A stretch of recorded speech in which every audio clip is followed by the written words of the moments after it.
Legends of Rupganj জাতীয় দলের cricketer সহ ঘরোয়া ক্রিকেটের পারফর্মারদের নিয়ে দারুণ একটা দল বানিয়েছে। ডিপিএলে এখন পর্যন্ত মিশ্র প্রতিক্রিয়া হয়েছে দলটার। 6 ম্যাচের 3টায় জিতেছে, হেরেছেও 3টায়। পয়েন্টস টেবিলে অবস্থান করছে 7 নম্বরে।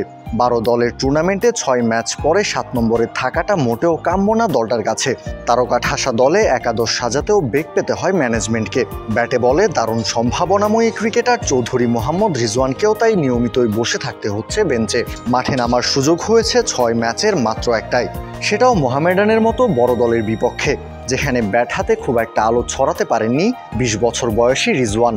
4-এ ব্যাট করতে নেমে করেছিলেন মাত্র 11 রান, তবে বল হাতে 3 ওভারে মাত্র 16 রান খরচায় তুলে নিয়েছিলেন 1 উইকেট। এখানে একটা ব্যাপারে আলাদা করে নজর রাখতেই হবে, রিজওয়ান পেস বোলার। হ্যাঁ, বাংলাদেশে সচরাচর এমনটা দেখা যায় না যে একজন টপ অর্ডার ব্যাটার পেস বোলিংটাও করতে পারেন। যদিও সৌম্য সরকারের উদাহরণ টানা যেতে পারে এখানটায়, তবে বল হাতে রিজওয়ান যেন একটু বেশি ক্ষিপ্র।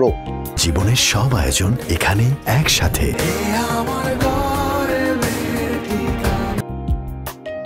মোহামেডানের বিপক্ষে ম্যাচ হারের পর আবাহনীর বিপক্ষে ম্যাচে আবার রিজওয়ানকে একাদশ থেকে ড্রপ করেছিল রূপগঞ্জ।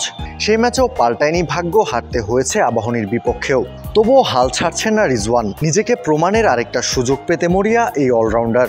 রূপগঞ্জের অনুশীলনে নিজের পারফরমেন্সে উন্নতি আনতে চেষ্টার কমতি রাখছেন না তিনি। কোচ সোহেল ইসলামের সাথে নিয়মিতই কথা বলছেন ব্যাটিং নিয়ে। সাধ্যমতো রিজওয়ানকে সাহায্য করার চেষ্টা চালিয়ে যাচ্ছেন সোহেল ইসলামও। তিনিও কমতি রাখছেন না চেষ্টায়, কেননা সোহেল ইসলামেরও জানা আছে রূপগঞ্জের তো বটে একজন পেস বোলিং অলরাউন্ডার বাংলাদেশ দলের জন্য কতটা গুরুত্বপূর্ণ। 2027 বিশ্বকাপ আয়োজিত হবে সাউথ আফ্রিকা এবং জিম্বাবুয়েতে।